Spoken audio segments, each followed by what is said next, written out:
Em dic Aina, tinc 21 anys i sóc aprenent de periodista. Hola, soy Joan, soy del Vallès Oriental y trabajo en el Metro de Barcelona. Soc la Tània, tinc 18 anys i estudio a la Universitat Autònoma de Barcelona. Hola, em dic Sergi, tinc 27 anys i treballo de mecànic industrial en una fàbrica.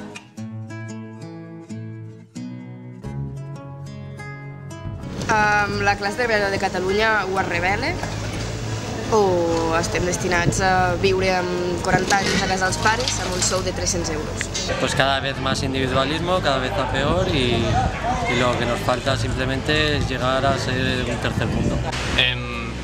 Sento molta ràbia i molt odi per aquelles persones que s'apropien de la riquesa col·lectiva pel seu propi benefici. Aquesta crisi ha sigut l'excusa per retallar drets i serveis a la classe treballadora. Davant d'aquesta situació, en un primer moment et sents impotent, però et dones compte que l'única manera de canviar les coses és fer que tots i totes participem, lluitem, sortim als carrers. Volem que el poble ho decideixi tot, el model de sanitat pública que vol, el model d'educació. Que la población pueda decidir sobre todos los asuntos políticos de nuestra vida cotidiana. S'ha de decidir sobre qui som i què som, però també sobre què podem i què volem fer amb el nostre cos.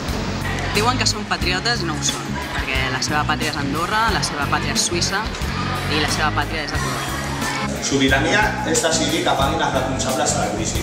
Per mi una pàtria digna és un país amb una institució que representi els drets i els interessos dels treballadors. Per mi, una pàtria digna és una pàtria que construïm entre totes i pel benefici de tots.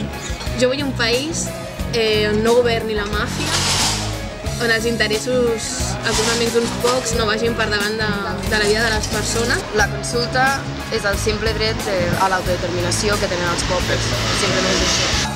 La consulta ens obre les portes perquè la sobirania pugui ser de totes. Per mi la consulta és la capacitat que el poble pugui expressar la seva voluntat.